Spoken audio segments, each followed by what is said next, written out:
Welcome to my YouTube channel Learn History Easily. Today we will learn about Vedic period. Indo-Aryan migration to Vedic civilization. The Aryans were a semi-nomadic pastoral people. The original homeland of the Aryans is a matter of debate, with different experts suggesting different regions from where they originated.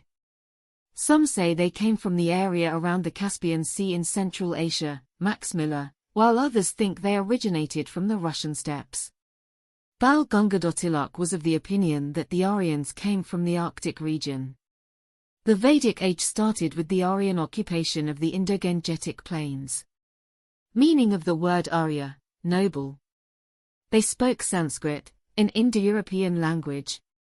They led a rural, semi-nomadic life as compared to the Indus Valley people who were urbanized. It is believed that they entered India through the Khyber Pass. Vedic civilization it is divided into two periods: early Vedic period and later Vedic period. Early Vedic period or Rig Vedic period, 1500 BC, 1000 BC. Initially, the Aryans lived in the land known as Sapta Sindhu, land of the seven rivers.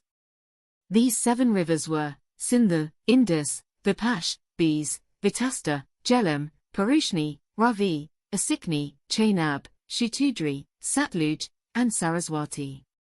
Political structure. Monarchical form of government with a king known as Rajan. Patriarchal families. Jana was the largest social unit in Rig Vedic times. Social grouping: Kula, family, Grama, Viju, Jana. Tribal assemblies were called Sabhas and Samitis.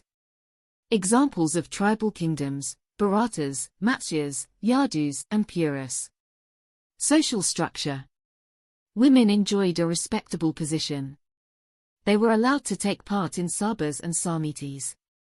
There were women poets too: Apala, Lopamudra, Viswavra, and Gosa. Cattle, especially cows, became very important. Monogamy was practiced, but polygamy was observed among royalty and noble families. There was no child marriage. Social distinctions existed but were not rigid and hereditary. Economic structure. They were pastoral and cattle-rearing people. They practiced agriculture. They had horse chariots. Rivers were used for transport. Cotton and woolen fabrics were spun and used. Initially, trade was conducted through the barter system, but later on, coins called nishka were in use. Religion.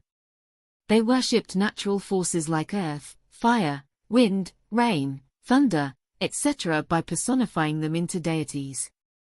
Indra, thunder, was the most important deity. Other deities were Prithvi, earth, Agni, fire, Vayuna, rain, and Vayu, wind.